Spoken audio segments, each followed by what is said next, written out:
Y make host. Listo, ya le hice anfitriona, ya puede compartir la pantalla.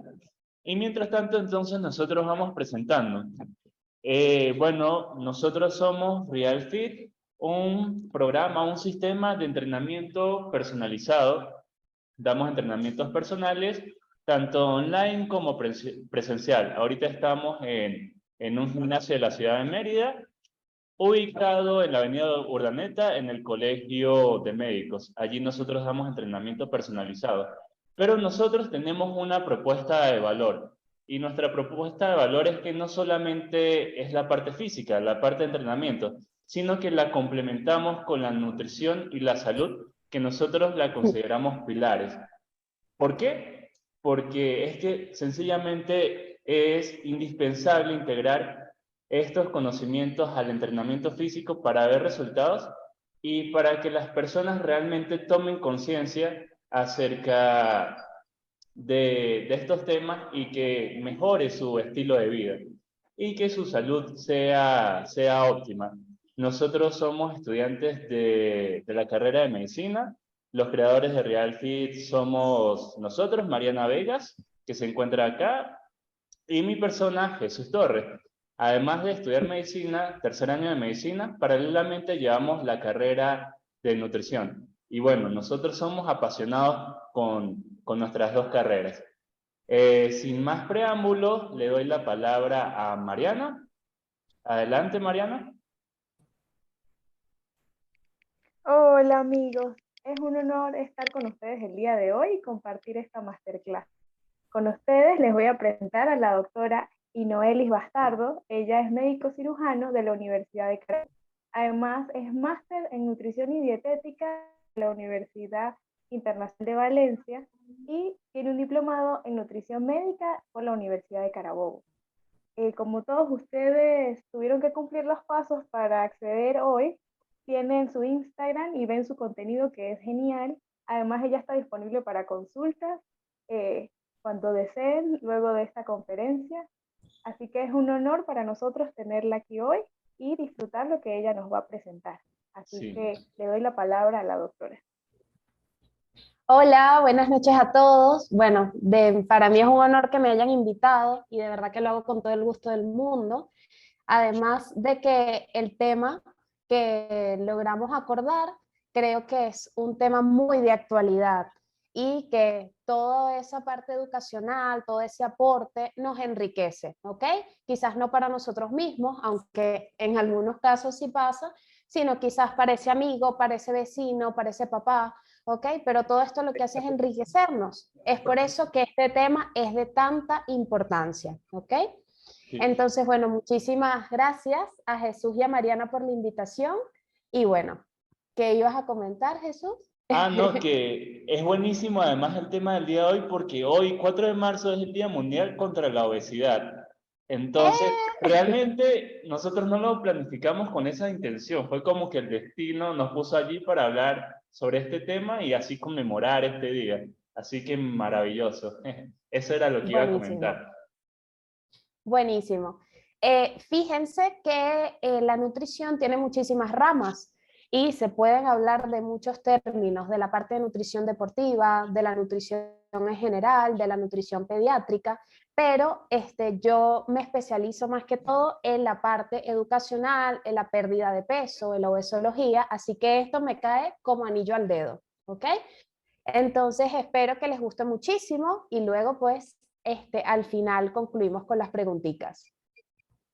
Entonces, para dar inicio a esta masterclass, hablando de nutrición para la diabetes y la obesidad, vamos a empezar hablando un poco de conceptos básicos, ¿ok? Para entender quizás un poco más cómo vamos a engranar esa parte nutricional a este tipo de patologías base. Vamos a empezar hablando un poco sobre qué es la diabetes, aunque quizás la conocemos o que capaz tenemos algún amigo o conocido que la padezca, vamos a conceptualizarla. Debemos saber que la diabetes es una enfermedad metabólica, es crónica y progresiva, y que adicional a eso, ella se caracteriza principalmente porque la persona que la padece tiene fluctuaciones o niveles muy elevados de glucosa en sangre.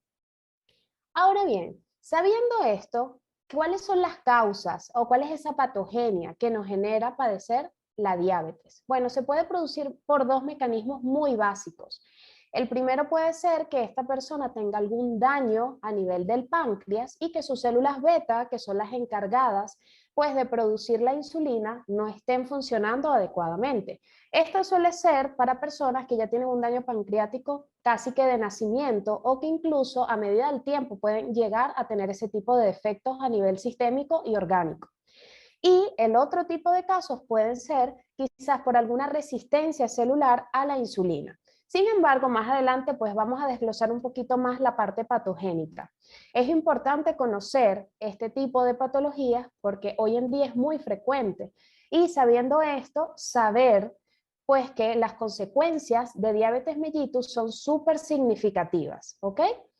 ¿Cuáles pueden ser esas consecuencias? Bueno, básicamente constituye el daño o toque a órganos diana, que pueden ser principalmente a la parte del sistema cardiovascular o directamente al corazón, los vasos sanguíneos, los ojos, o en este caso el órgano de la visión, y adicional a eso puede dañar sistema hepático y renal. Por eso es de tanta importancia diagnosticarlo a tiempo y empezar pues con un tratamiento acorde, ya sea farmacológico y también a nivel nutricional y en cambio de hábitos y estilo de vida.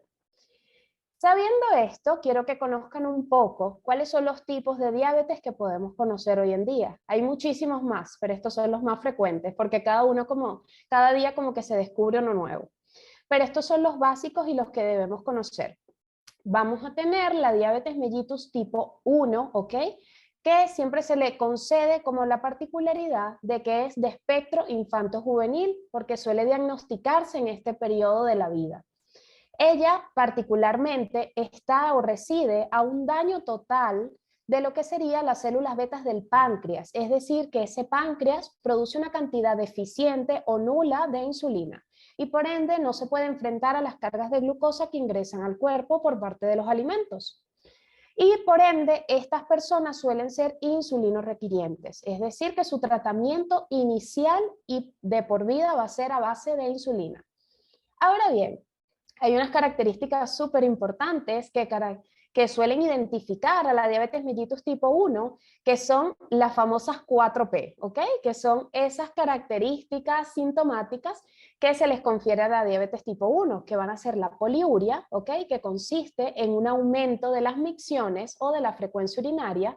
Luego tenemos la polidipsia, que es la frecuencia en consumir agua. Ese tipo de personas suelen tener una sed insaciable. Luego tenemos la polifagia, que es el aumento de la ingesta y la pérdida de peso. Pero a veces suena como incongruente, ¿no? Que nos digan que si la persona come muchísimo, ¿por qué pierde peso? Pero es básicamente porque sus células no tienen la capacidad óptima de agarrar, ¿ok? Esa energía, absorberla y metabolizarla. Es como que de la misma manera que ingresa a nuestro cuerpo, así vuelve a salir. Es por eso que las personas tienen muchos déficits de nutrientes, pueden perder peso de manera muy rápida y brusca y es uno de los principales síntomas que podemos determinar. Luego tenemos la diabetes tipo 2, ¿ok? Que es propia del adulto, pero les puse ese signito de interrogación allí porque ya no es propia del adulto. En la actualidad, el consumo de ultraprocesados y de alimentos azucarados ha hecho que este tipo de diagnósticos se hagan a una edad más temprana. Y eso es preocupante porque antes la diabetes mellitus tipo 2 era la famosa adquirida, la que era muy popular de esa persona gordita de 40 años y resulta que ahora no, que las personas con diabetes tipo 2 se pueden diagnosticar en la juventud, ¿ok? Y también en la niñez. Entonces hay que estar muy atento con cómo estamos llevando nuestra alimentación hoy en día. Casi siempre las personas que tienen este tipo de condición suelen iniciar su tratamiento con antiglucemiantes orales, que es la famosa metformina, yo sé que la han escuchado por allí. Y si no tienen un tratamiento muy acorde o adecuado y no tienen un cambio de estilo de vida, pues suele al final pues ya requerir de insulina. ¿Cómo se puede manifestar o cómo podemos determinar que una persona quizás esté enfrente de diabetes mellitus tipo 2? Bueno, casi siempre presenta mucho cansancio, fatiga, todo el tiempo tienen sueño, presentan algo conocido como acantosis nigricans, que es una zona negruzca en los pliegues, como en los coditos, detrás de la nuca. Esto se torna de un color oscuro y es muy característico de las personas que ya tienen diabetes tipo 2 o que tienen resistencia a la insulina. También es muy frecuente que este tipo de personas pues tengan muchísimos trastornos de tipo hormonal, metabólico, aumentos de los triglicéridos, etc. Y luego tenemos lo que sería la diabetes gestacional, que es propio de esa mujer embarazada. Casi siempre se presentan como algunos picos de glicemia muy fortuitos, ¿ok? Muy esporádicos, pero están, y eso puede poner en riesgo a mamá y bebé. Entonces, casi siempre se identifican en ese control fortuito en donde lleve la glicemia y resulta que está alterada. Entonces, a esta mamá no solemos enviarle antiglucemiantes orales porque a veces puede poner en peligro la vida del bebé o puede sufrir de algunas malformaciones. Entonces, es muy raro que se envíe medicación farmacológica. Casi siempre el control es a nivel nutricional, sobre todo porque las hiperglicemias de esa mamá no son tan elevadas como para considerarlas como diabetes. Lo que hay que tener muy en cuenta es que esta mamá hay que cuidarla y de ella debe concientizar no solo de que va a ser por los 9 meses que tenga su bebé, sino que también, sino que también va a ser luego, ¿ok? Porque esa mamá puede luego quedarse diabética, ¿ok? Para toda la vida. Entonces la idea es, pues, que evidentemente ese tipo de cositas las vayamos corrigiendo en ese periodo gestacional para que no sufra consecuencias en algún momento. Les mencioné hace un momento el tema de la resistencia a la insulina porque hoy en día todo el mundo sufre de resistencia a la insulina. Déjenme, no sé cómo colocar mute acá y escucho ruido y no sé cómo quitarlo. Sí, por favor, sí, recuerden silenciar los micrófonos y de todas maneras puede seleccionar los participantes y silenciarlos así como hicimos en la prueba, doctora. Ok. Y bueno, todos recuerden silenciar los micrófonos, porfa. Sí, listo, ahora sí. Disculpen la interrupción. Continuamos acá. Muy bien, entonces esta resistencia a la insulina toma muchísima importancia porque antes, al igual que la diabetes mellitus adquirida o la tipo 2, esto era algo propio, pero muy propio de esa persona con sobrepeso, con obesidad. Y resulta que ahora no, que ahora podemos ver una persona joven, delgada, que entre comillas tiene una buena alimentación y resulta que tiene resistencia a la insulina. Y a veces es un tipo de enfermedad silente que es imperceptible. Entonces, anteriormente la resistencia a la insulina tenía el nombre o recibía el nombre de esa prediabetes, porque eran valores muy elevados de glucosa, pero que no entraban en esa data o en ese parámetro de diabetes propiamente. Entonces, volviendo al tema de que antes estaba asociado al tema de obesidad y sobrepeso, ahora no. No es exento a eso, sino que está relacionado más a los malos hábitos. Es por eso que hay que evitar el consumo de alimentos que estén muy procesados, que tengan muchos conservantes, que sean elevados en sodios y en azúcares, porque lo que hacen es promover un daño silente que poco a poco lo que va generando es este proceso y que al final va a pasar desapercibido y lo vamos a hallar o lo vamos a manifestar ya cuando estemos diabéticos y ya no haya vuelta atrás. Fíjense algo, la resistencia a la insulina tiene una característica primordial. Cuando nosotros consumimos algún alimento, ¿ok? Nuestro cuerpo lo transforma en azúcar y le envía una señal a las células mediante la insulina, produciendo o generando que dichas células se abran para que esta azúcar sea captada por nuestras células y posteriormente sea transformado en energía. Pero en los pacientes o en las personas con resistencia a la insulina, este proceso no se produce, ¿ok? No se genera. Por ende, este pico de glicemia continúa progresivamente y nuestro cuerpo, en una manera como de sobrellevar la situación, empieza a producir indiscriminadamente insulina. Y más, porque como él no logra propiamente descender los niveles de glucosa, él sigue produciendo más y más insulina a ver si puede contrarrestar.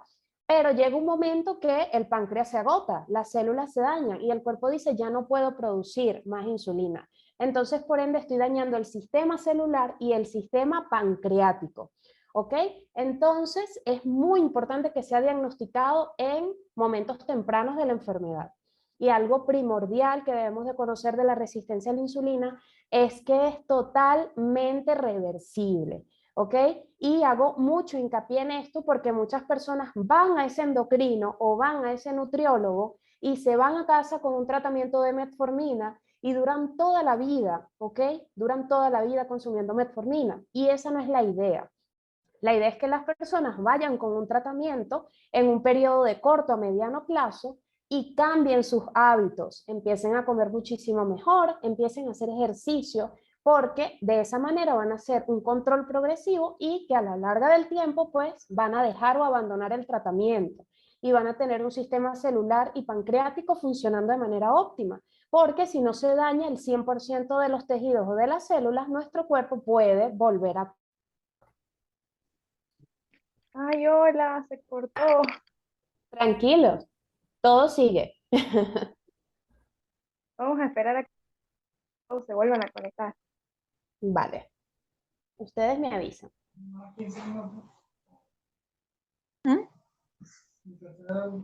Zoom deja media hora. Google Meet no hace eso. Zoom deja 1 hora, creo. No. Ay, Bueno, queridos participantes, disculpen la interrupción, se nos cayó la sesión de Zoom. Ya continuamos, que está muy interesante este tema, de verdad que sí, me encanta. Sobre todo como lo proyecta la doctora. Entonces, bueno, ya se están uniendo, habían 40 participantes. Se te silenció, Jesús. Sí, habían 40 participantes, ya se están uniendo. Lo Y siento, bueno, yo te ya silencié continuamos. sin querer. Sí. Ah, recuerden silenciar los micrófonos que escucho por allí algunos activos. no mucho. No queda nada de chocolate. Oye, queda muy... Sí, Vamos a esperar que llegue tipo, o sea, es que veo que sube muy rápido el nivel de participantes, entonces vamos a esperar un poquito. ajá, que Claro se que estoy ocupada. estabilice. Sí, teníamos 41. Por lo menos ya hay 30.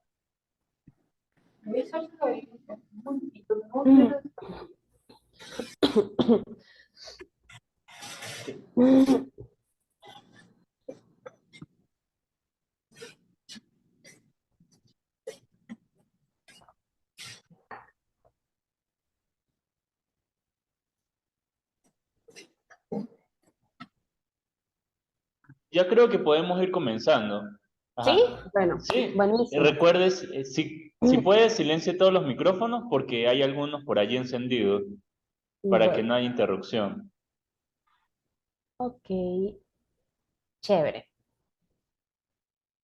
Bueno, vamos a continuar, ok, no ha pasado nada. Entonces, vamos a continuar hablando un poco sobre la resistencia a la insulina. Retomando la parte de la medicación, es primordial que si usted fue diagnosticado con resistencia a la insulina, tenga presente que eso es algo totalmente reversible, que puede volver a ser un adulto sano, regular, ok, siempre y cuando cumpla la medicación de manera adecuada y lo más importante es que haga el cambio de estilo de vida, es decir, empecemos a movernos más porque en la actualidad de hoy en día hay demasiado sedentarismo, entonces hay que moverse más, tener el tratamiento adecuado y una alimentación óptima.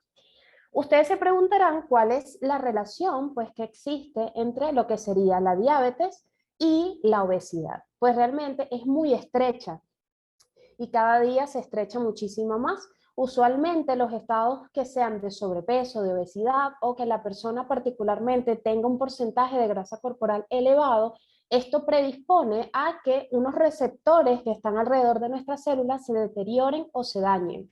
Y por ende, así vamos a tener muchísima dificultad pues de captar la insulina y poder reducir esos picos de glicemia que tanto daño hacen. Entonces es por eso que siempre hay que tener un peso adecuado. Pero ojo que siempre hago mucho hincapié en esto, es que la persona delgada no necesariamente tiene que ser una persona sana, porque siempre era, ¿no? De que si eres flaquito, de que si tienes tu peso ideal y todo esto, eres una persona sana. Pues no. he visto muchísimas personas en su supuesto peso ideal y que igual padecen de resistencia a la insulina y casi están diabéticos. Entonces, ¿por qué se produce esto? Porque hay demasiado sedentarismo y las personas ya no tienen masa ni tejido muscular porque no se ejercitan de ninguna manera. Entonces, el mayor porcentaje de las composiciones de sus cuerpos son a base de grasa. Y la grasa, que no es incompatible con la salud, eso te genera pues daños a nivel celular y te predispone a padecer ciertas enfermedades, sobre todo las enfermedades crónicas a nivel metabólico. Muy bien, ahora sí vamos a empezar y arrancar por lo que venimos aquí el día de hoy, que es hablar sobre la nutrición en la diabetes. Más adelante vamos a hacer un poquito de énfasis en la parte de obesidad, pero me quiero detener muchísimo en la parte de los diabéticos y de los resistentes a la insulina. Hay 3 parámetros fundamentales que debemos tener en cuenta en la nutrición de este tipo de personas. La primera es el contenido calórico, ¿ok? Si la persona que está padeciendo este tipo de condición o de enfermedad tiene sobrepeso u obesidad, es importantísimo y primordial que empecemos el descenso progresivo de peso. Pero ojo, no debe ser de manera abrupta, de un día para otro, porque ninguno de los cambios que se establecen de esa manera son sostenibles en el tiempo. Entonces debemos de buscar una composición corporal que sea sostenible a largo plazo para una persona y que esté acorde en temas de salud y sobre todo que aumentemos su porcentaje de masa magra o de tejido muscular. Esto es la base fundamental de todo. Luego vamos a tener la distribución de nutrientes, que los vamos a dividir en distribución de macronutrientes y de micronutrientes. Cuando hablamos de distribución de macronutrientes, debemos conocer que existen 3 grandes grupos. Están las proteínas, las grasas y los carbohidratos. Sin embargo, es pero muy común ver que las personas que sufren de resistencia a la insulina o de diabetes mellitus tipo 1, 2 o gestacional, cualquiera, puede venir cualquier persona, hasta médicos, y decirte, no puedes comer más carbohidratos. Y eso es falso. Incluso es peligroso que una persona con este tipo de condición metabólica elimine los carbohidratos de su dieta, porque es muy frecuente o va a tener mayor tendencia a caer en un proceso hipoglicémico. Debes de consumir los nutrientes adecuados. Entonces, ¿cómo va a ser esa distribución? Bueno, va a consumir aproximadamente entre 50 a 60% de carbohidratos, aproximadamente 20% de proteína y entre 20 a 30% va a ser de grasas, ¿ok? Entonces, así es como va a ser la distribución de dieta de esa persona, que suele ser una distribución regular para cualquier persona. Pero realmente, la nutrición en el diabético va más en la calidad alimentaria que en la cantidad, ¿ok? Porque es primordial qué tipo de alimento vamos a empezar a consumir, al igual que los micronutrientes. Los micronutrientes a veces son un poquito ignorados, pero en el diabético juegan un papel primordial. ¿Por qué? Porque hay muchísimos oligoelementos o micronutrientes en este caso que pueden contribuir a lo que sería el descenso de los valores de glicemia, pueden funcionar como antiinflamatorios a nivel de tejidos que quizás se hayan dañado en el tiempo y por eso nos vamos a detener acá. Están primeramente los antioxidantes. Los antioxidantes son aquellos componentes que ayudan como a destruir o a tener esa batalla con los radicales libres que puede ocasionar cierto proceso inflamatorio. En la diabetes es muy común que se produzcan estos efectos. Entonces, el consumo o la ingesta frecuente de antioxidantes, que pueden ser sobre todo las vitaminas, como las vitaminas A, D, E, son los principales antioxidantes que quizás podemos consumir en nuestra dieta y que van a contribuir al descenso glicémico. También tenemos algunos otros elementos como el selenio, el cobalto, el magnesio, ¿okay? Que no solo sirve para dormir. Este tipo de micronutrientes son muy, pero muy funcionales a la hora de tener un perfil glicémico óptimo. Y quiero acotar de que las personas que tengan un tratamiento farmacológico adecuado y una alimentación idónea no deben de tener picos de glicemia. Es decir, no deben tomarse la glicemia y ahí tengo la glicemia en 180, ¿ok? Sabiendo de que los niveles de glicemia normales en ayunas son entre 90 a 100 miligramos sobre decilitros. Hay algunos laboratorios que consideran el 110 normal, pero honestamente creo que vamos subiendo ese umbral porque cada vez se deteriora más el proceso nutricional y como que tenemos que excusarnos de esa manera. Pero realmente si tenemos una glicemia en ayunas inferior a 100, sería lo más óptimo, ¿ok? Entonces, de esa manera vamos a tener como ese control. Si nosotros estamos tratados farmacológicamente, comiendo bien, e igual tenemos picos de glicemia, algo estamos haciendo mal. Y probablemente sea que no estamos recibiendo la cantidad farmacológica de medicamento apropiado, ya sea de insulina o de antiglucemiantes orales. Acá les traje estos pequeños ejemplos, ¿verdad? Para conversarles un poquito de cuáles son los alimentos más recomendados a nivel nutricional para el diabético. Empecemos hablando de los carbohidratos. Los carbohidratos son la principal fuente de energía de nuestro cuerpo. Y como les dije, a pesar de que tenemos una alteración metabólica de tipo de glicemia, no debemos excluir los carbohidratos de nuestra dieta porque, como les mencioné anteriormente, vamos a tener mayor tendencia a caer en hipoglicemias. Ahora bien, ¿qué tipo de carbohidratos debería de consumir una persona diabética? Carbohidratos complejos de buena calidad. Y cuando hablo de carbohidratos complejos de buena calidad, quiero decir que sean carbohidratos que sean muy ricos en fibra y que por ende van a proporcionar mayor saciedad, mayor control de los picos de glicemia, porque todo lo que esté disfrazado con fibra se va a absorber de una manera lenta. Y adicional a eso me va a ofrecer como esa saciedad continua. A mí me gusta llamar la fibra como el pajar de la aguja, ¿ok? ¿Saben ese dicho que es como aguja en un pajar?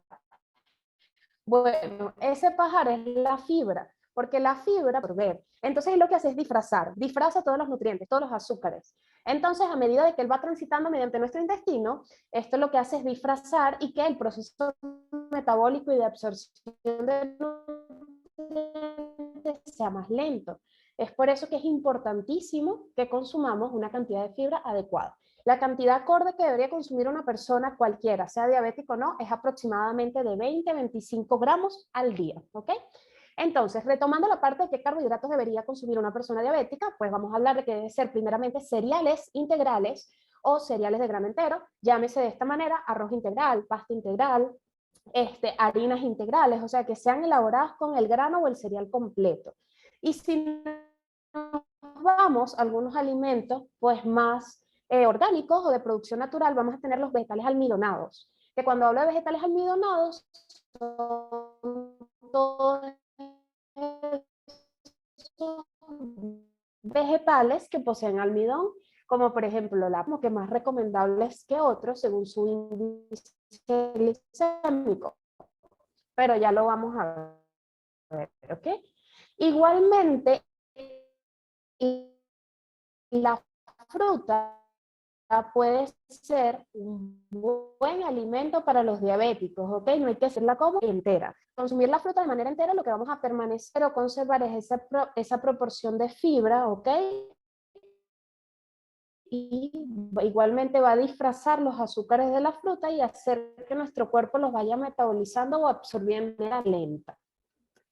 Luego, principalmente que sean a base de quesos, que tengan muy poca grasa. Los lácteos no están muy recomendados ni para ese tipo de personas, ni para ninguna que esté en la edad adulta, porque casi siempre promueve mucho el efecto inflamatorio a nivel colónico e intestinal. Podemos utilizar huevos, aves como pavo, pollo, y los pescados y los mariscos son lo más óptimo, ¿ok? Porque la proporción o la ingesta continua de omega 3 va a proporcionar como un escudo o una especie de barrera que va a generar que los valores de glicemia disminuyan considerablemente. Las carnes rojas como la res y el cerdo se suelen no evitar, pero que sus porciones sean un poquito más espaciadas o más esporádicas que otras fuentes de proteína animal. Y luego tenemos las grasas, que existen dos tipos de grasas, las saturadas y las insaturadas. Se conoce que las saturadas son como las grasitas malas y las insaturadas las buenas. Bueno, las personas diabéticas deben tener un alto consumo de grasas insaturadas o poliinsaturadas, que pueden ser básicamente aguacate, aceitunas, los frutos secos como nueces, almendras, pistachos y merey, y el aceite de oliva. Pueden utilizar también el aceite de aguacate, pero en líneas generales, si es para cocinar, no deberíamos de tener una alta ingesta de grasa, sino simplemente cositas extra que podamos unificar a nuestra dieta y que nos den un aporte energético por parte de las grasas que sea de buena calidad. Bien, se establecen para los pacientes diabéticos 3 tipos de dietas, ¿ok? Una persona puede tener una dieta regular, es decir, con todos sus grupos de nutrientes. Pero a nivel bibliográfico se establecieron 3 tipos de dietas, que son estas que pueden visualizar acá, que son la dieta mediterránea, la famosa dieta DASH, y la dieta vegetariana en todas sus presentaciones, porque se ha demostrado que las dietas o las alimentaciones que tengan muchísima proporción en la ingesta de vegetales y verduras suelen ser bastante efectivas en el tratamiento contra la diabetes. Entonces vamos a empezar a hablar un poco sobre la dieta mediterránea. La dieta mediterránea y una que es baja en carbohidratos. Esa baja en carbohidratos, que tiene una cantidad pequeña y moderada de este tipo o este grupo de macronutrientes, sería la idónea para este tipo de pacientes. Entonces, este tipo de dieta tiene muchísima ingesta y casi todo tiene vegetales. Tanto de que, bueno, si se incluiría la arepita en este tipo de dieta, llevaría adentro lechuga o espinacas, ¿ok? Porque se incluyen vegetales en absolutamente todo. Ahora bien, hay mucho predominio de frutas y verduras como las que le mencioné anteriormente, que son almidonadas, muchas leguminosas, casi todas las comidas contienen leguminosas, sobre todo los platos principales, entiéndase como leguminosas todos los granos, caraotas, las lentejas son las más útiles o las más utilizadas, y también son dietas muy bajas en proteína animal, ¿ok? De hecho, casi toda la proteína que se adquiere en este tipo de dietas son a base de los granos y a base de pescados y mariscos porque son los que son de metabolización más eficiente o más rápida. Luego tenemos la dieta DASH, que la dieta DASH se ha utilizado, se ha expandido para muchísimas enfermedades crónicas, ¿ok? No solo para la diabetes, también para la hipertensión arterial, porque particularmente establece o estimula un tipo de dieta que es principalmente baja en sodio y en azúcares. Entonces, fíjense que en este tipo de dietas, además de tener carbohidratos que provienen de las verduras, o en este caso los vegetales almidonados, también vamos a tener el predominio de los cereales integrales, ¿ok? Como lo son quizás el trigo, la harina de trigo integral, la harina de maíz integral, las cotufas, la avena, todo este tipo constituye este grupo de cereales. Pero acá se aceptan las carnes, siempre y cuando sean magras. Cuando hablo de que un corte es magro, es que tiene la menor proporción de grasa posible, ¿ok? Casi siempre en una porción podemos tener entre 0 a 3 gramitos de grasa nada más, no más que eso. También este tipo de dieta incluye los lácteos, lácteos y derivados, ¿ok? Siempre y cuando sean descremados, desnatados, ¿ok? Que tengan siempre un bajo recuento de grasas, porque ese bajo posicionamiento en este macronutriente es la clave y lo que determina este tipo de dieta. Y luego tenemos la dieta vegetariana en todas sus presentaciones, ¿ok? La lacto-vegetariana, la ovo-vegetariana y la vegana. Y ya esto, pues, es simplemente de manera global, son dietas a base de simples vegetales, de verduras, y utilizan como fuente proteica, en algunos casos lácteos y huevos, y en el caso de que los excluyan totalmente, pueden utilizar carnes que sean pues de predominio vegetal, como la soya y las leguminosas, ¿ok? El tempe también se ha usado muchísimo en este tipo de dieta, pero realmente depende de la adquisición de cada persona. Sin embargo, en líneas generales, estas son dietas que se han establecido a nivel bibliográfico, pero hablándoles desde la realidad, ¿ok? Porque tú no llegas y le dices a una persona que sufre de diabetes, bueno, te voy a poner la dieta mediterránea, te voy a poner la dieta DASH. No, eso no pasa. Tú simplemente aplicas que la persona empiece a comer alimentos de calidad, que cambie esa harina de maíz refinada por una harina pues integral, o que incluso sea una arepa, en este caso que esté enriquecida, quizás con otros aditivos, con otras preparaciones, con vegetales rallados. O sea, ahorita hay tantas opciones de formas de cocinar que de verdad no tenemos que estar como que sujetos a este tipo de dietas, ¿ok? Podemos incluso armarla nosotros mismos de una manera intuitiva en base a los alimentos que son beneficiosos o que tienen gran aporte de fibra para nuestro cuerpo. Hay algo de muchísima relevancia, ¿ok? En la diabetes y en la alimentación de estos casos, que es el índice glicémico de los alimentos. Y a veces nosotros modificamos muchísimo este valor. El índice glicémico de un alimento es básicamente la cantidad de glucosa que puede aumentar un alimento una vez que es ingerido en nuestro cuerpo.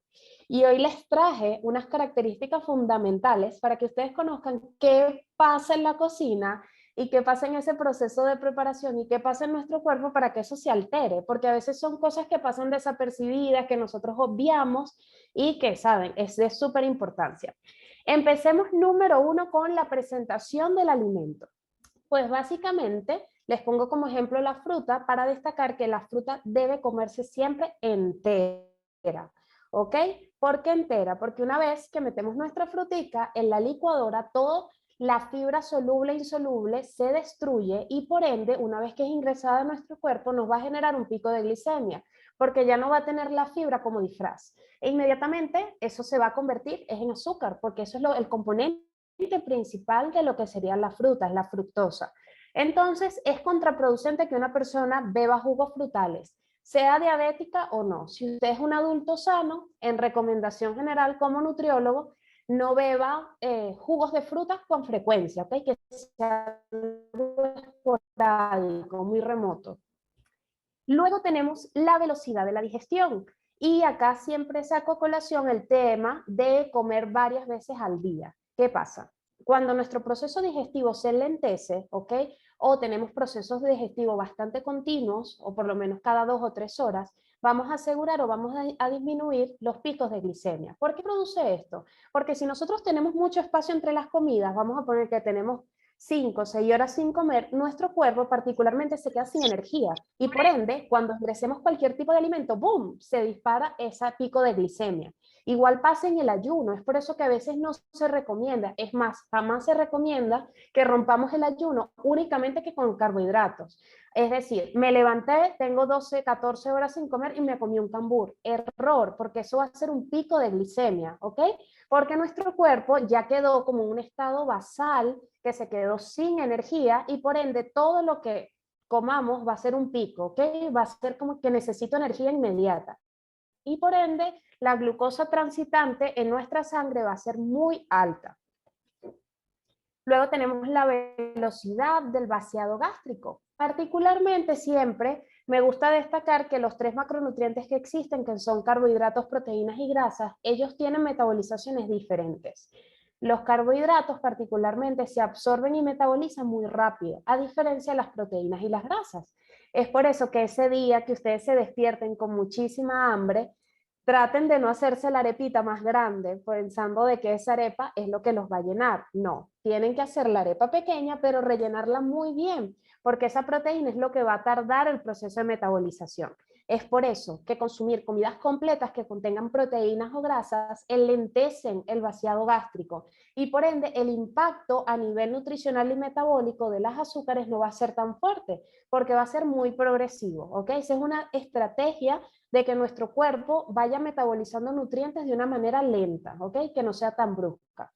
Es más, seguramente les ha pasado que toman una merienda de fruta a las 10 de la mañana porque tenían hambre y 30 a 45 minutos después les da hambre otra vez.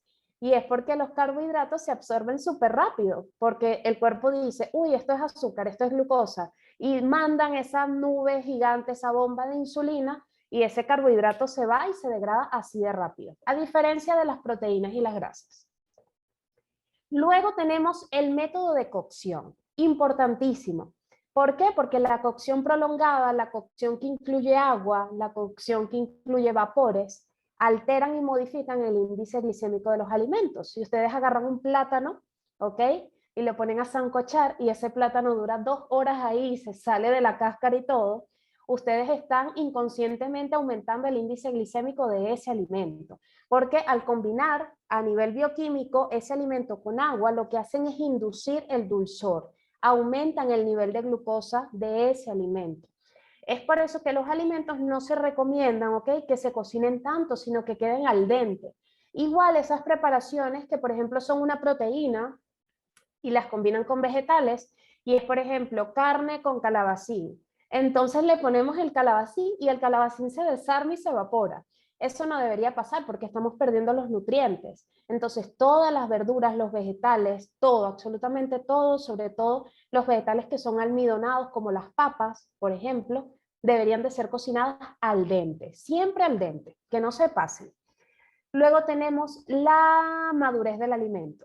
Mientras más maduro esté el alimento, pues evidentemente mayor va a ser su índice glicémico y un ejemplo perfecto es el cambur. Si el cambur está pintón, pues va a tener un índice glicémico inferior a ese camburcito que está negro que utilizamos a veces para hacer postres fitness, ¿ok? Es por eso, porque imagínense, ustedes dejan precisamente ese camburcito que ya no da para más, para endulzar, porque es más dulce que el regular.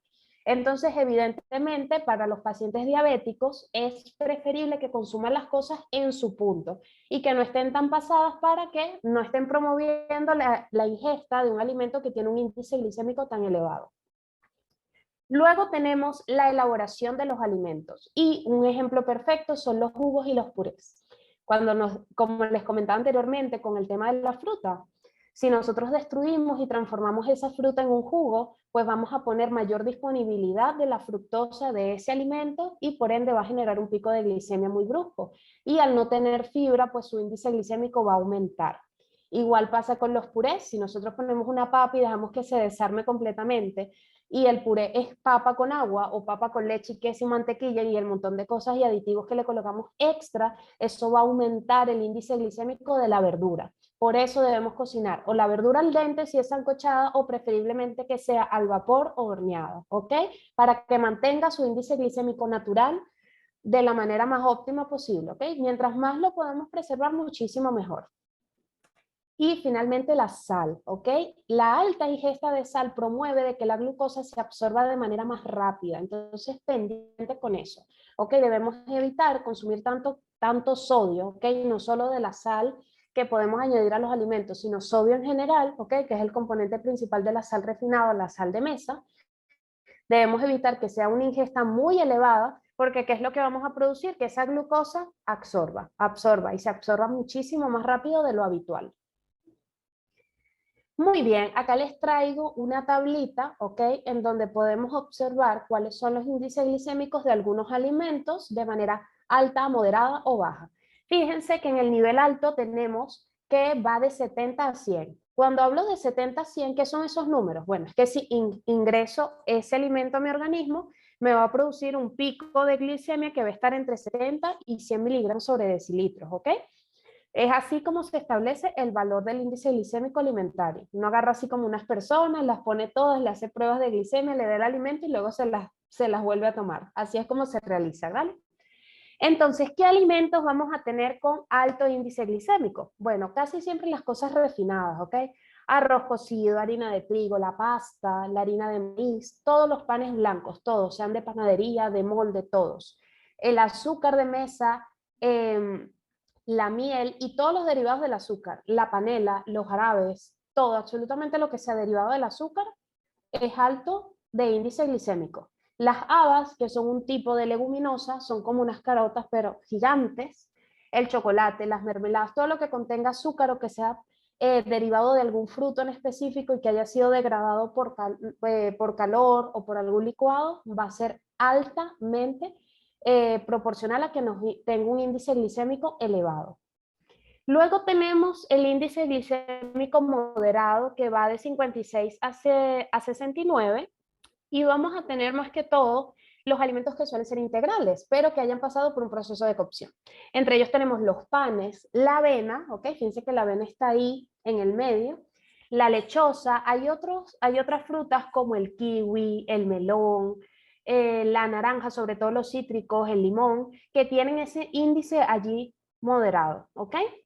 Fíjense que el plátano pintón o verde está en este punto, el plátano maduro estaría en un índice glicémico alto o elevado, y también tenemos verduritas acá como el apio y el locum. Es importantísimo que sepamos clasificar y entender que algunas verduras tienen un índice glicémico más elevado que otros, a pesar de que siguen siendo vegetales almidonados naturales y que vienen de la tierra.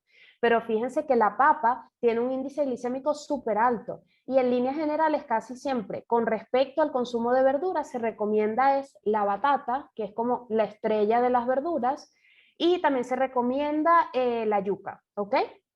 Igual, no dejen la yuca sancochándose 2 días hasta que se desarme, por favor. Debe quedar al dente. Y luego tenemos los alimentos con bajo índice glicémico que van de 0 a 55. Tenemos la leche. Puede ser la leche en todas sus presentaciones. Enteras, descremadas, deslactosadas, todas, absolutamente todas. Y sean de origen de vaca, de cabra o de búfala. También tenemos quesos frescos, y entiéndase como queso fresco todos los que tienen una mediana pasteurización, entre ellos el queso guayanés, el queso palmizulia, el queso telita, todos esos. Pero debemos tener en cuenta que las personas que quizás, además de tener diabetes, tienen hipertensión asociada, deben estar atentos al consumo de quesos frescos porque casi siempre son muy altos en sodio. Así no los sintamos salados, casi todos son altos en sodio, porque es por eso que se da su proceso de pasteurización y conservación en el tiempo. También tenemos todos los cereales integrales, arroz, pastas integrales, el trigo, el maíz. Las leguminosas, casi siempre la que más se recomienda es la lenteja y la arveja verde, ¿ok? Porque son las que tienen el índice glicémico más bajo de todas. También tenemos los frutos secos, sobre todo las nueces y las avellanas son las que tienen el índice glicémico más bajo. Y también vamos a tener yuca, batata y los frutos rojos. Entre las frutas tienen por excelencia los frutos rojos, ¿ok? Mora, fresa, arándanos, todos los frutos rojos tienen el índice glicémico más bajo en todo el reino de las frutas, ¿ok? Y son las más recomendadas.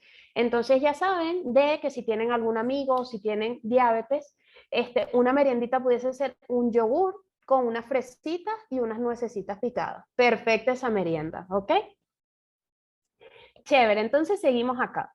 Esto de la distribución de los carbohidratos según el tratamiento es importantísimo, porque las personas cuando son diagnosticadas con diabetes mellitus o resistencia a la insulina, suelen tener como una especie de miedo o suelen satanizar el consumo o la ingesta de carbohidratos. Y es como que, mira, no, yo no puedo comer más azúcar, yo no puedo comer más verduras, yo no puedo comer nada. Y eso es un problema, porque como les dije, eso puede predisponer a que la persona caiga en un proceso de hipoglicemia.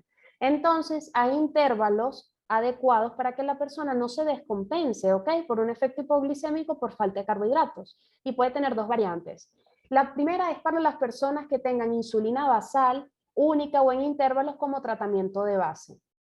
Entonces, ¿a qué voy con esto? Si la persona tiene una dosis de insulina, por ejemplo, en la mañana, esa persona como desayuno o a media mañana debe consumir carbohidratos obligatoriamente. Incluso se recomienda que haga sus 3 tomas, por ejemplo, en desayuno, almuerzo y cena, pero que si tiene una toma de insulina en la mañana debe tener obligatoriamente una merienda. Porque si no, ¿qué pasa? Que la insulina basal o la intermedia es muy brusca y te puede generar picos de hipoglicemia de la nada. Entonces la persona está desmayada, mareada y con dolores de cabeza y es porque tiene unos niveles de glucosa en sangre muy bajos. A diferencia de las personas que son tratadas con antiglucemiantes orales. Ojo, no siempre debe ser a media mañana. Si la persona la dosis de insulina la toma al mediodía, bueno, su carga de carbohidratos debe ser esa hora o a media tarde. Y si es en la noche, antes de acostarse debe tener una pequeña ingesta de algún carbohidrato de buena calidad, ¿ok? Porque así vamos a asegurar que durante todo ese periodo de ayuno esa persona no se desmaye. Como les decía, la diferencia de los antiglucemiantes orales son menos bruscos, ¿ok? Son menos bruscos y la persona puede tener 3 tomas fácilmente porque siempre se hace un estudio observacional que la persona condicione de que, mira, yo siempre tengo la glucosa elevada, es en la mañana o es en la noche, y de esa manera igual puede redistribuir sus comidas. Pero nunca podemos eliminar de alguna comida ni de la cena, porque siempre es frecuente. Yo no como carbohidratos de noche. En ningún momento se puede eliminar, porque eso pudiese poner en riesgo la vida de esa persona, ¿ok? Así que nada de estar comiendo pollos y lechugas. Ahora tenemos este tema que a mí me encanta, es buenísimo, es muy nutritivo con la parte de los diabéticos, porque ¿qué pasa si no puedo consumir azúcares? ¿Ok? ¿Qué consumo? Bueno, tenemos los edulcorantes. Acá les traje algunos tipos de los edulcorantes de buena y de mala calidad. En líneas generales, no me gusta recomendar edulcorantes porque las personas abusan del edulcorante y usualmente la cantidad máxima que puede consumir una persona al día es entre 2 a 5 gramos. Imagínense, eso es poquitísimo. Imagínense 5 sobrecitos de Splenda que seguramente han visto por allí, son chiquitísimos. Entonces vamos a tener un grupo de edulcorantes no nutritivos que son los comúnmente conocidos como los edulcorantes de mala calidad.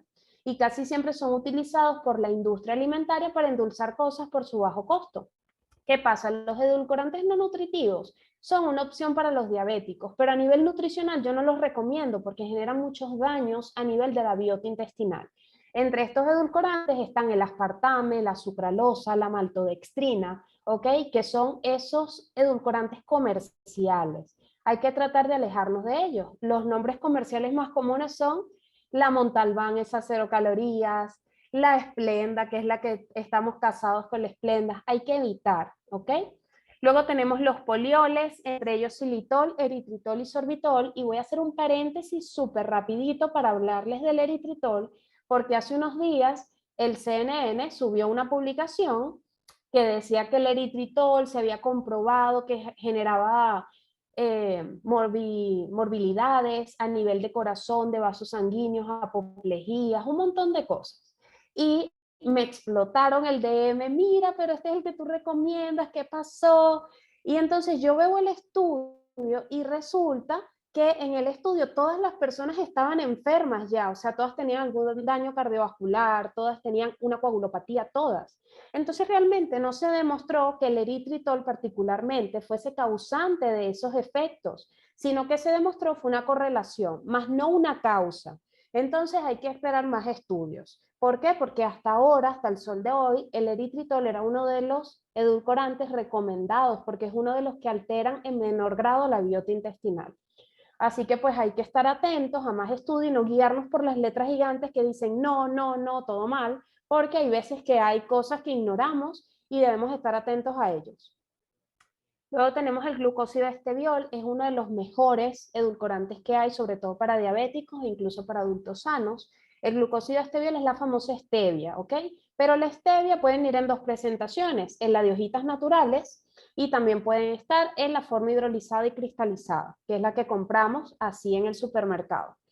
Una de las formas comerciales más comunes de ver la stevia es la truvia, que es muy común verla en los farmatodos, por ejemplo. Pero fíjense algo, el glucósido esteviol es costosísimo, es muy caro, entonces en muchas presentaciones comerciales nos suelen engañar y ponen una gotica de stevia y el resto es maltodextrina y un montón de cosas que disminuyen el costo del edulcorante. Entonces hay que estar atento a lo que estamos consumiendo y siempre ver en la listica de ingredientes, ¿ok? Pendiente. Y luego tenemos el monk fruit, que es uno de mis favoritos, que es un derivado del fruto del monje, es un extracto natural de una fruta que se cristaliza e hidroliza y es uno de los mejores edulcorantes que existe en la actualidad. No produce ningún pico de glicemia, posee antioxidantes que son o funcionan, saben, como reestructuradores de los tejidos que hayan sido dañados, incluso ayuda a descender los niveles de glucosa en sangre. Entonces es muy importante que compremos o hagamos la inversión, porque los edulcorantes no son económicos, pero que hagamos la inversión de comprar un edulcorante de buena calidad, ¿ok? Que pueda asegurar que nuestra salud no esté en riesgo y no abusar del edulcorante. No porque esté eliminando el azúcar puedo comer y hacer postres y todas las cosas y echarle sobres y kilos de edulcorante. Les traje por acá algunos alimentos de interés en la parte diabética, ¿ok? Primeramente las carnes rojas. Se recomienda, ¿ok?, que las carnes que vayamos a consumir, ya sean de res o de cerdo, sean cortes magros, ¿ok? Casi siempre se recomienda es el lomo, ya sea de cerdo o de res, pero comerlas en pocas porciones. Incluso está recomendado por la Organización Mundial de la Salud que las personas diabéticas o con resistencia a la insulina consuman entre 4 a 5 porciones a la semana de carne, ¿ok? Y evitar carnes que sean procesadas, como por ejemplo salchichas, embutidos, carnes magras maduradas, porque son de muy mala calidad y son contraproducentes para el perfil lipídico de este tipo de personas. Luego tenemos el pescado. Es uno de los mejores aliados, tanto pescados como los mariscos, porque ellos generan una protección a nivel cardiovascular. Además de eso, va a mejorar por sí solo, o sea, estos niveles de omega 3 que estamos añadiendo extra van a mejorar los niveles de glicemia en sangre y van a mejorar el perfil lipídico, es decir, que van a mantener como bajo control la cantidad de colesterol y triglicéridos de nuestro organismo.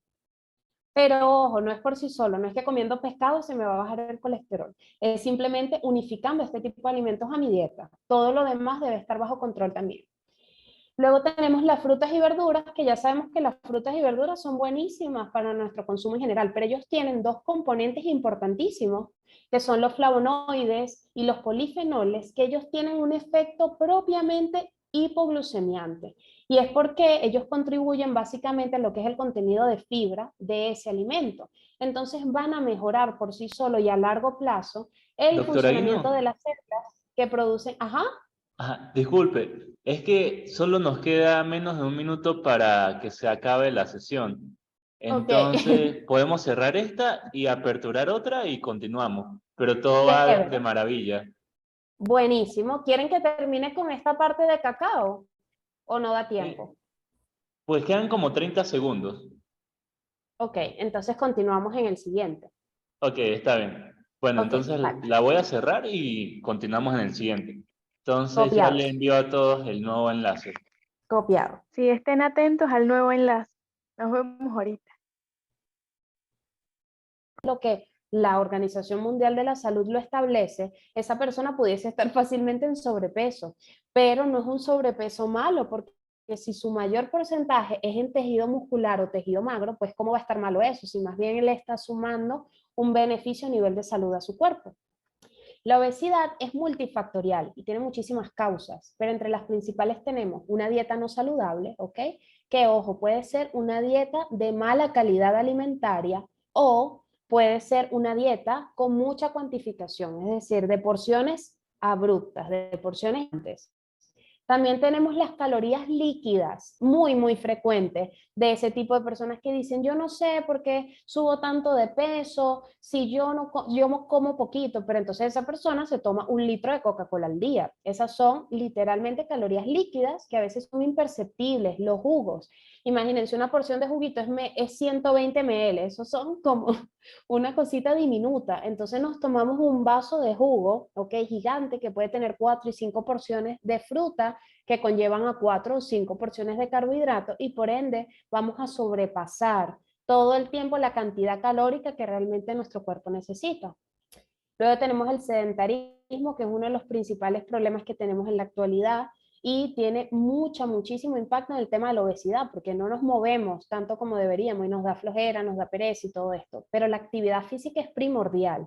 Hay muchas personas que tienen una poca afinidad con el tema del ejercicio, pero siempre recomiendo los ejercicios de fuerza y de resistencia, pero si no te gustan, o sea, si no te gusta un gimnasio, si no te gusta el ejercicio funcional, que son los que conllevan este tipo de entrenamiento, pues busca algo que te haga feliz, ¿saben? Porque es mejor hacer algo que nos guste y que disfrutemos a quedarnos sentados viendo televisión. Si nos gusta bailar, bailemos. Si nos gusta subir el cerro, subamos el cerro. Si nos gusta caminar o trotar, trotemos y caminemos, pero hay que movernos más, porque el sedentarismo es nuestro principal enemigo hoy en día y es algo que está condicionado únicamente que a nosotros. Si nosotros no nos hacemos cargo, pues evidentemente no se van a mover nuestras piernas por sí solas.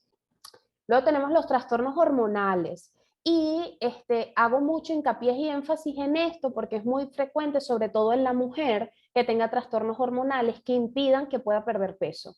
Entonces, a veces no hay que juzgar a esa mujer que tiene esa lucha con su peso y que le ha costado muchísimo, pero es que resulta que no es la dieta, resulta que no es que lo está haciendo mal, resulta que no es que no está haciendo ejercicio, sino que es que su cuerpo le tiene una barrera inminente que no permite que ella descienda su peso. Porque si el ámbito hormonal no está regularizado, pues esa persona ni que deje de comer, ni que se vaya a un desierto y se muera de hambre un mes, va a perder peso, ¿ok? Porque su cuerpo no tiene la capacidad de hacerlo. Entonces, ¿qué trastornos hormonales pudiesen provocar eso? Tenemos el caso del hipotiroidismo, ¿ok? Que es uno de los más comunes, pero no me gusta que las personas utilicen el hipotiroidismo como excusa para no poder perder peso, porque realmente en el efecto hipotiroideo lo que se produce es un descenso del metabolismo basal. Entonces esa persona lo que tiene es que reajustar su nutrición a sus nuevos requerimientos, es decir, si antes necesitabas 1000 calorías para vivir, bueno, ahora necesitas solo 800. Entonces ahí es que ajustar. No es el hecho de que soy hipotiroidea, voy a ser gordita siempre, o no puedo hacer ejercicio, no puedo perder peso. No, esa es simplemente una excusa. Entonces no hay que aliarnos a ese tipo de condiciones.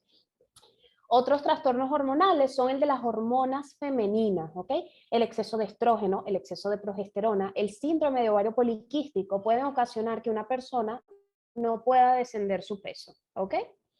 Y luego tenemos algunos, bueno, allí les coloqué enfermedades hormonales, pero son básicamente lo mismo, pero quería hacerle hincapié en el consumo consumo de algunos medicamentos, ¿ok? Como la parte de salud mental, los ansiolíticos, los antidepresivos promueven que se estanque o que se reserve lo que sería el tejido adiposo o las células grasas, ¿ok? Entonces esas personas pueden tener tendencia a acumular más tejido graso en su cuerpo. Entonces tú ves a la persona que está casada con ese ansiolítico que suele tener una cara redondita, ¿ok? Y que no sabe por qué es. Y muchas veces es porque es un efecto secundario de este tipo de fármacos. Entre las consecuencias más importantes de la obesidad, me gusta recalcarlas muchísimo porque son múltiples. Tener sobrepeso y obesidad tipo 1, 2 y 3 te condiciona a tener 1001 enfermedades, ¿ok? Porque tu cuerpo se va deteriorando progresivamente. Entre ellas podemos tener la diabetes, la hipertensión, ¿ok? Estas son las básicas, pero también si la persona está muy aumentada de peso, puede generar daños a nivel de los tejidos de sostén, a nivel articular, a nivel óseo, incluso puede generar daños neurológicos y sobre todo el ámbito de la parte de salud mental sufre muchísimo, ¿ok? Porque entonces la persona empieza a tener problemas de autoestima, come en secreto, ¿saben? No sabe cómo abordar ese tipo de cosas, entonces fíjense cómo algo que a veces ignoramos, decimos, ay, no, bueno, tengo un poco más de peso del que necesito, puede afectar tantos ámbitos de un organismo completo. Entonces hay que estar atentos, ¿ok?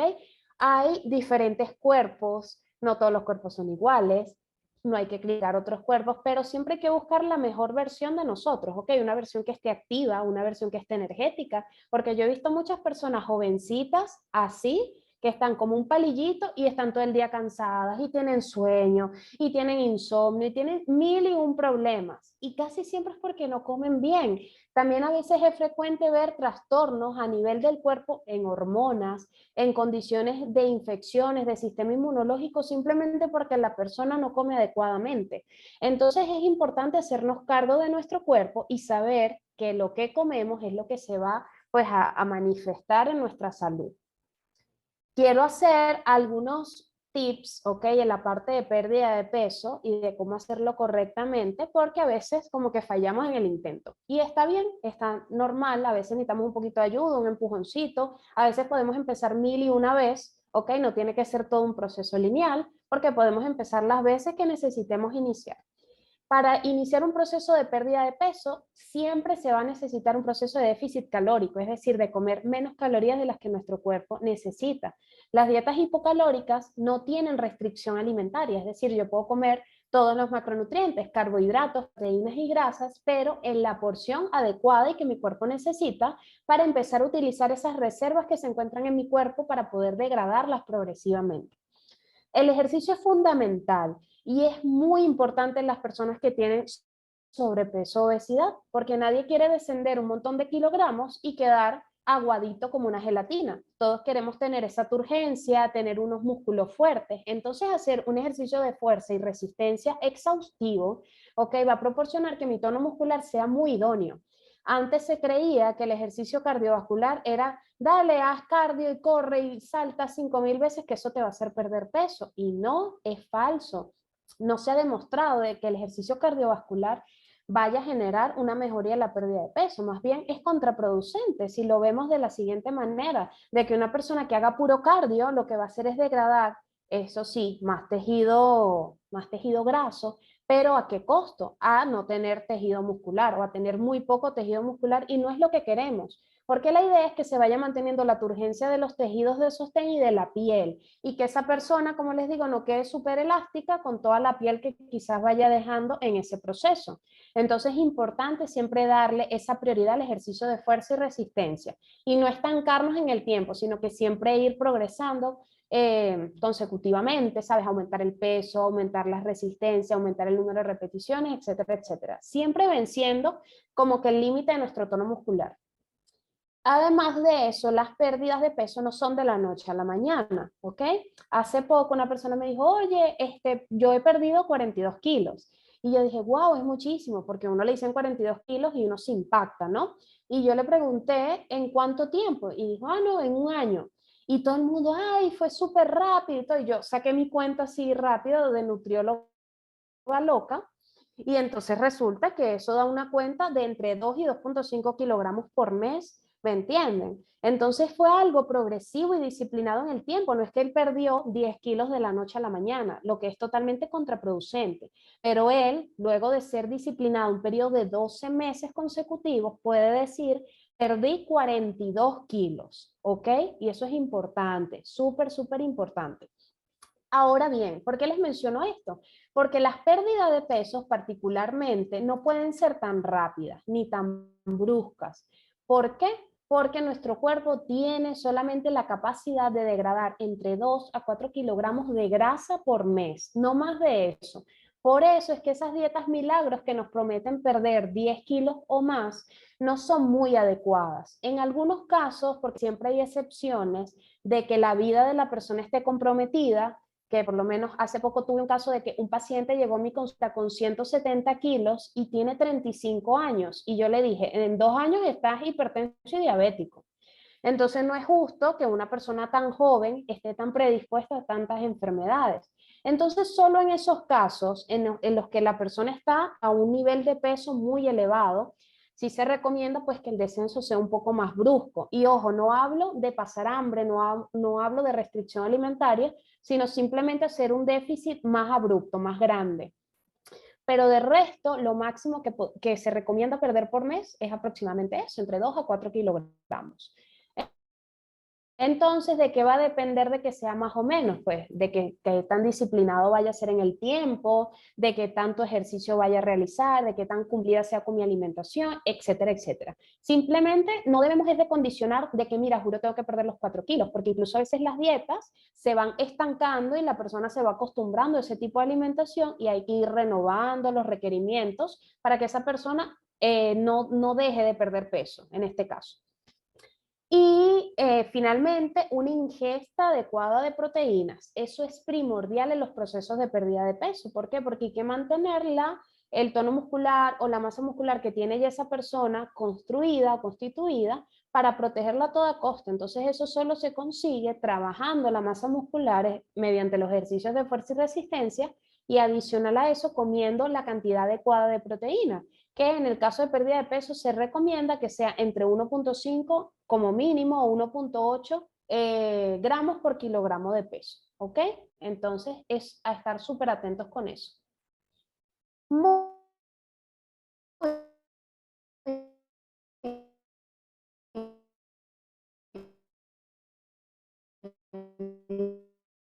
bien. Ahora vamos a hablar un poco sobre el peso ideal y la composición corporal de las personas. Entonces, ahí está esa idea de 60 debe pesar 60 kilos, porque eso no se traduce en salud. Porque les digo que el peso es solo un número, porque 50 kilos, quiero perder kilos, tengo objetivos.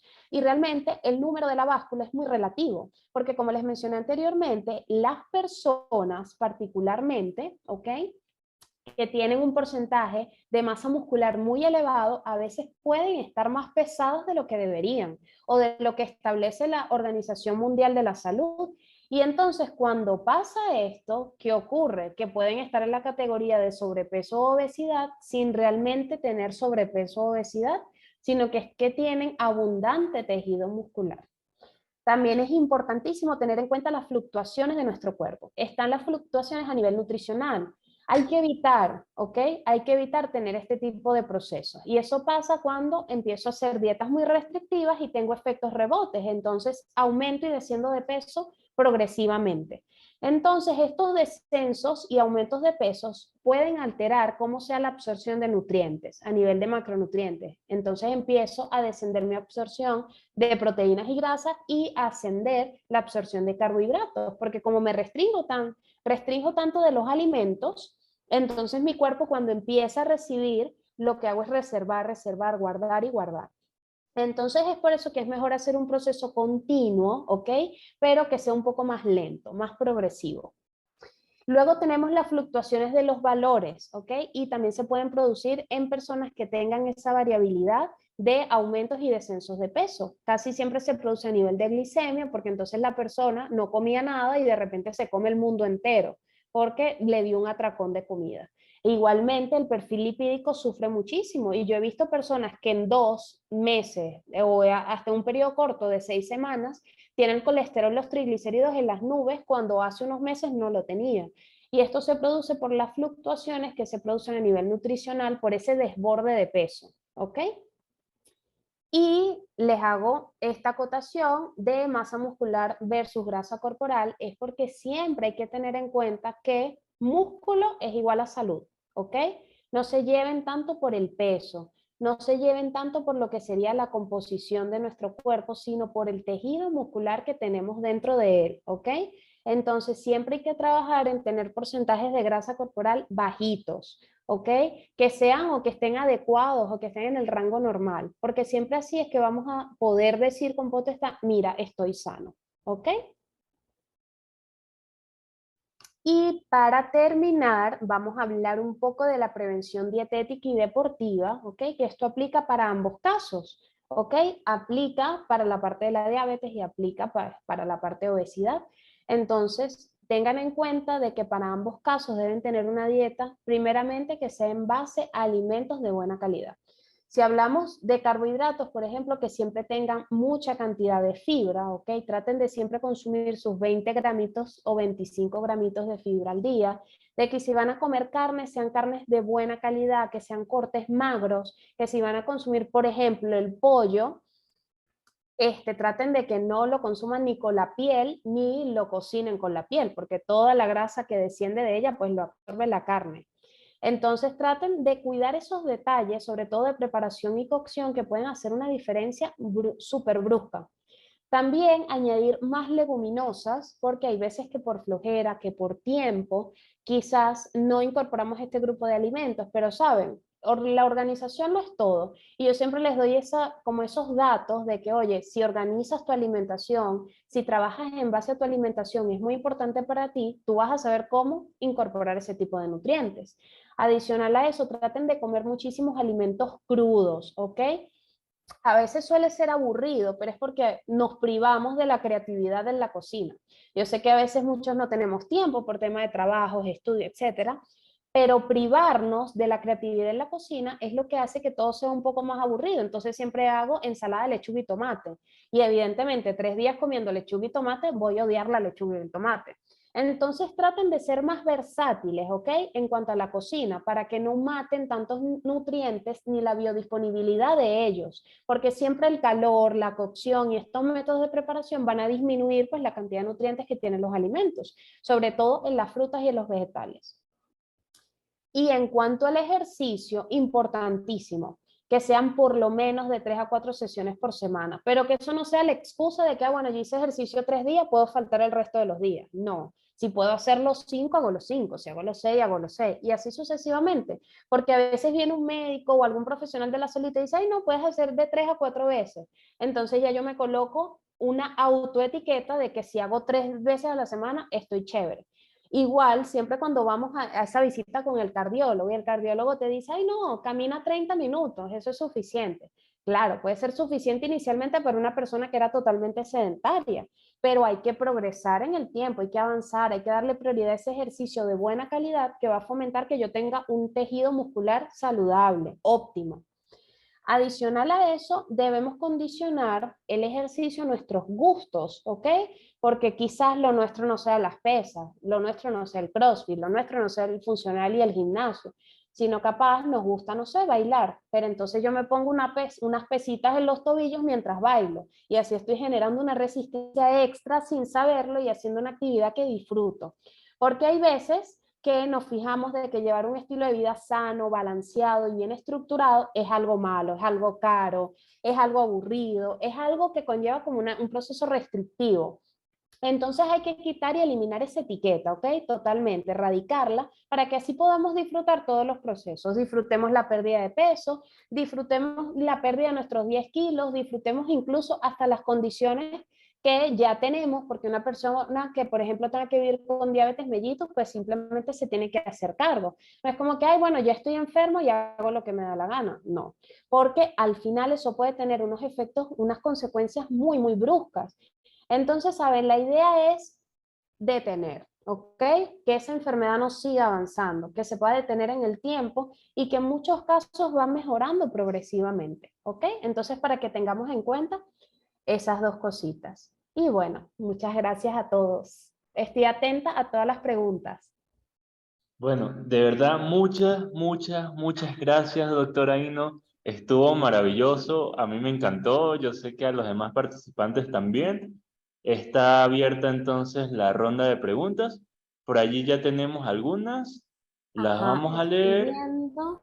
Y bueno, antes de las preguntas Sí, muchísimas quisiera... gracias, doctora. Realmente Ay, me de encantó. nada, gracias a ustedes. Aquí estoy viendo, bueno, voy a decir estas primeras preguntas que tengo acá y creo que Excelente.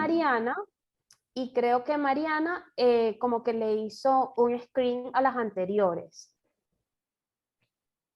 Sí, del Ok, anterior tenemos a Elio Reynosa que ajá, pregunta, ¿las leches deberían evitarse o se deben consumir más leches vegetales? ok, me Ajá, esa encanta esa pregunta, pregunta, me ajá, y encanta. luego hay otra relacionada que Ajá, ¿qué dice dice que la relacionada? si la leche descremada o deslactosada son peores que la leche completa, pero Ok, de igual modo no se deben consumir. Esa es su pregunta con ok, relación a las leches. me encanta esa pregunta. Bueno, fíjense algo, para responderle creo que Elio fue el que la hizo. Ajá, pero fíjense algo, el adulto particularmente no deberíamos de consumir leche, porque luego de que pasamos nuestra etapa de la niñez y de la juventud, perdemos nuestra propiedad enzimática para poder procesar los lácteos de este tipo, específicamente las leches que provengan de algún animal, como la leche de vaca, la leche de cabra, la leche de búfala, a pesar de que estas dos últimas son más digeribles que la propia de vaca. Entonces, en líneas generales, o sea, a nivel nutricional, incluso yo les recomiendo a las personas que no consuman leche, ni la mayoría de los derivados lácteos, que el único derivado lácteo que yo recomendaría para el adulto es el yogur. ¿Qué pasa? Cuando nosotros perdemos esa propiedad enzimática, se forma como una película, ¿ok? De reserva o de desecho que nuestro cuerpo no es capaz de metabolizar y por ende podemos proporcionarle al cuerpo como una debilidad a nivel intestinal o gastrointestinal en este caso para producir un efecto de inflamación colónica o del tracto completo del intestino. Entonces no es favorable. Y en cuanto a lo de que si es mejor la descremada y la deslactosada y todo eso, para las personas que puedan digerir correctamente la leche, ¿ok? Ya sea líquida o en polvo, yo siempre les digo que es lo mismo, o sea, porque realmente la variante es el porcentaje de grasa que tiene la entera de la descremada, por ejemplo. Y esos gramos de grasa son poquitísimos, a veces la diferencia es de 1 a 2 gramos. Entonces hay personas que de verdad tienen un vínculo emocional con la leche entera porque es más dulce, es más cremosa, es más todo. Entonces a veces no vale la pena el sacrificio. Y tenemos la ventaja de que la leche es un alimento que tiene los 3 grupos de macros. Entonces, si usted puede digerirla, a pesar de que no es recomendado, pero si puede digerirla así tipo en un cafecito con leche, yo le diría que escoja la que a usted le gusta. Pero en líneas generales, por eso no se recomienda el consumo de bebidas lácteas de origen animal. Y en cuanto a las bebidas de origen vegetal, bueno, a nivel nutricional eso es como un agua, ¿ok? Porque realmente ofrece muy pocos macronutrientes y va a depender de qué derivado sea. Es decir, si es de almendra, probablemente va a tener un mayor porcentaje de grasa porque proviene de un fruto seco. O, por ejemplo, si es de coco, igualmente va a tener un alto porcentaje de grasa, ¿ok? Porque proviene pues de una grasa saturada. Entonces va a depender, ¿ok? Pero en líneas generales ya saben que no es recomendable, sobre todo para el adulto, que consuma leche en ninguna de las presentaciones, a menos de que las digiera correctamente porque puede predisponer a su organismo a tener un proceso inflamatorio allí. Excelente. Gracias. Ahora sí vamos con las otras preguntas. Ajá, con las que tengo acá. Sí, creo que sí, esa fue la que guardé. No sé si él yo había hecho otra o otra persona. Ok, Sí, bueno, hice otras. Creo que me escuchan, no sé si me escuchan. Claro. Sí, hola sí te Héctor. escucha. Hola, encantados. Igualmente, cuéntame. Pensé que no me escuchaba. Bueno, nada, quería darle las Sí, gracias, doctora, te esto. De verdad que yo después que salí de Venezuela, empecé a entender de la importancia que es todo esto. porque recuerdo que cuando salí de Venezuela, mis mayores traumas eran cuando iba al garzón y veía tantas cosas que de repente no podía adquirir, pero cuando uno va quitándose esas vendas de cómo funciona realmente la industria del mercado alimentario, con tantos alimentos ultraprocesados, que eso lo que hacen es enfermarnos, porque nuestras células no reconocen todo eso, Claro. pues me empezó a apasionar todo este tema. Entonces, pues de verdad que es impresionante, que cada día que pasa vas descubriendo más cosas y también me encanta mucho hacerle entender o que la gente entienda que nuestro cuerpo es extremadamente perfecto y que tiene la capacidad de regenerarse según, o que hay una medicina regenerativa que es el cambio de hábito alimenticio.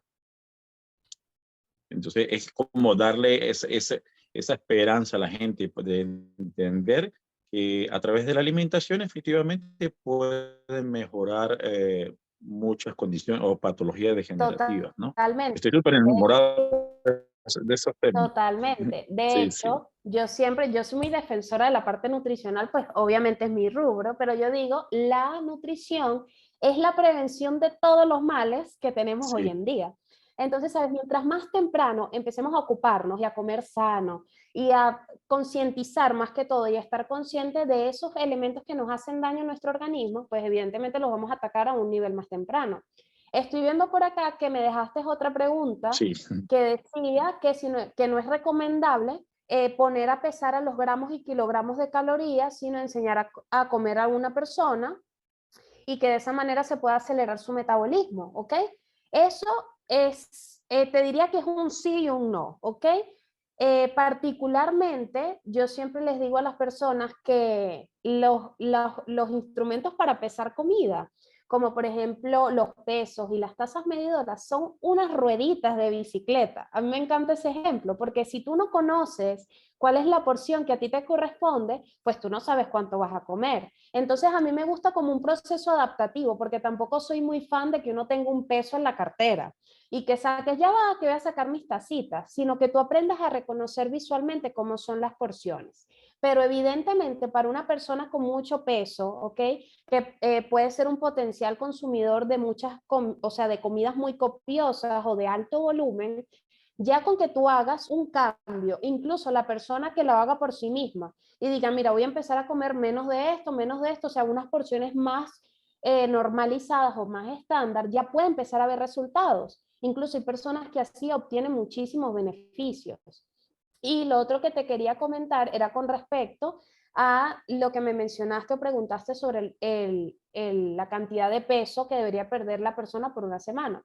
Es por eso que les comentaba que lo máximo que puede perder en un periodo de 30 días, que es un mes, es entre 2 a 4 kilos. ¿Ok? Y esto depende de la persona. A mí no me gusta fijar, o sea, pero eso es algo mío, muy personal, no me gusta fijar metas personales porque no me gusta que las personas se pesen continuamente, porque eso les de ansiedad y depresión, de mira, hoy perdí 1 kilo, ay, 700 gramos. De hecho, yo soy muy fan, mira, nos pesamos dentro de 6 semanas, o si lo podemos alargar un poco más, porque ya tú al iniciar unos cambios o cambios de hábitos a nivel nutricional, tú empiezas a ver las modificaciones. O sea, tu abdomen ya no va a estar inflamado, vas a estar más energético, el pantalón te queda más flojito, o sea, tú lo sientes. Entonces, a veces la presión de pesarte continuamente no es muy beneficiosa. Pero en líneas generales, ese es el estándar de pérdida de peso, o sea, a nivel de objetivos, ¿ok? Buenísimo.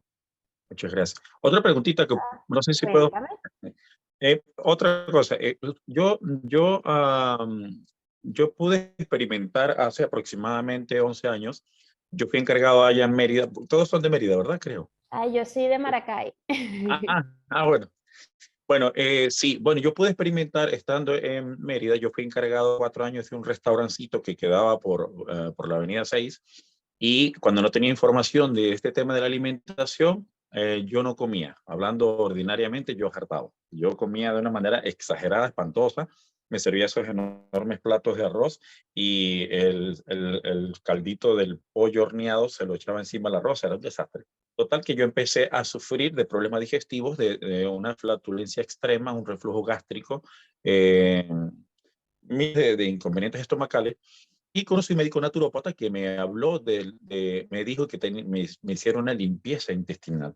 Entonces, pues yo dije, voy a probarlo. Y fue un poquito penosa porque fui a un consultorio de la hermana de él, que era un consultorio que quedaba por el Paseo de los Pinos, donde me acostaron de ladito y me hicieron como un enema. Y la eliminación de esas toxinas fue espantosa. O sea, boté alimentos que había consumido hacía 4 días y mi intestino no lo estaba digiriendo. Es decir, que mi metabolismo se había como que ralentizado. Entonces, al hacerme esta desintoxicación, esta depuración, que fue un poquito invasiva porque quedé como medio lastimadito, claro, porque me imagino que arrastró las bacterias buenas que el Todo. intestino que necesita para un correcto funcionamiento. Yo le dije al doctor, mira, yo no volveré a vivir esa experiencia. Yo me gustaría volver a hacer una limpieza porque no tengo buenos hábitos alimenticios, pero me gustaría hacerlo de una manera no tan invasiva. Entonces me presentaron una empresa de bebidas nutracéuticas que tenían un tratamiento que se llama técnica de barrido, que me estimulaba la peristalsis y eliminaba esas toxinas, pero no me laxaba ni me lastimaba. Y me gustó mucho. Y de ese tiempo para acá, pues yo seguí poniendo en práctica lo que es la limpieza de colon.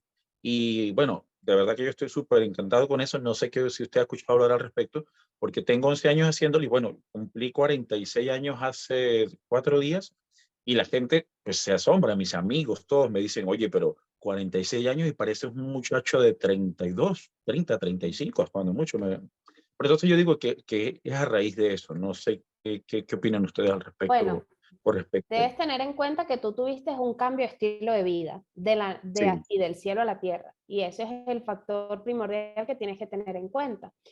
Particularmente con respecto a lo de las limpiezas colónicas, siempre tienen sus pros y sus contras, tienen muchísimos beneficios porque vas a eliminar muchísimas toxinas, muchísimos organismos, ok, contraproducentes para la salud, pero siempre hay que, sabes, tener en cuenta de que no podemos hacerlo de una manera tan frecuente porque así como se barre lo malo, se va lo bueno también. sí, Entonces dejas como que esa parte colónica o este órgano, en este caso, desprotegido.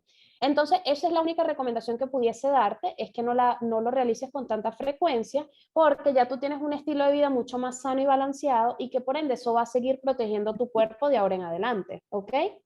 sí. Yo creo que para aquellas personas que de pronto quisieran probar ese tratamiento, o sea, o que tuviesen algún tipo de problema digestivo que decidan probar, pues sería bueno que de pronto se asesorasen bien, porque yo, por ejemplo, una vez que me hago la limpieza del sistema digestivo, aparte refuerzo la microbiota, o sea, consumo probióticos orgánicos comprados en herbolario de estos temas o sea, para reforzar esa parte, ¿no? Un poco. Ok. Entonces, no sé, pienso que sería bueno. Le iba a comentar también que esto lo mandé a traer de Estados Unidos, que es una lulosa, que no sé si usted de pronto lo habrá escuchado. Yo a mi mamá se la mando a Ok, Mérida. ese es un suplemento buenísimo, ¿ok? No, bueno, tengo entendido que es una especie de azúcar, o sea, es Sí, pero azúcar. es un suplemento, o sea, se Ah, sí, considera como un suplemento dietético porque va a ser un reemplazo, ¿ok? Todo lo que sea reemplazo es considerado como suplemento, vale, en vale. este Bueno, caso. Pero bueno, sí, es de buena calidad, ¿ok? vale, bueno, muchísimas gracias y de verdad que gracias por el aporte. Para servirte, Helio. Jesús, veo que creo que nos quedan solo 2 minutos y tengo aquí un montón de preguntas. Sí, correcto. No ¿Qué sé hacemos? si, no sé si responde las que puedan estos 2 minutos o Ok, aperturamos otra ok, sesión. sí, sí, voy a aprovechar el tiempo. Sí, Tengo Ok, 1 minuto 40. Ok, voy. vale. Me dice Pau, ¿existe diabetes emocional? Ok, bueno, particularmente en esta actualidad en la que vivimos, todo es emocional, todo y nada. E incluso se ha demostrado, a pesar de que no se ha establecido como un tipo de diabetes, se han evidenciado muchísimos casos de hipoglicemia y de hiperglicemia a raíz de un golpe emocional. Ok, entonces no te diría que es una clasificación ya establecida a nivel médico, ok, pero sí se ha evidenciado que muchos comportamientos bruscos a nivel emocional sí pueden recaer en los que serían los valores de glicemia en sangre, al igual que los de tensión o presión arterial en este caso. Luego Pau me dice también cuáles son los ejercicios de alto impacto. Bueno, valga la redundancia, es todo lo que impacte en el suelo, por decirlo así, todo lo que incluya saltos, este tipo de cosas son considerados como ejercicios de alto impacto. Casi siempre forma parte de esas rutinas, por ejemplo, de cardio HIIT, rutinas de algún tipo de funcionales, ok, saltar la cuerda, trotar, todo lo que genere que tu pie tenga un impacto sobre el suelo va a ser categorizado como un ejercicio de alto impacto. Ok, ¿detenemos acá? Sí, yo creo. Dale, pues. Igual yo Vale. le tomé una fotico para continuar respondiendo. Ah, no, ya va para ver. A estas creo que no. Déjame tomarle una fotico a este para seguir respondiendo ahorita. Ok, ¿Sí? Espero el enlace entonces. ok, excelente.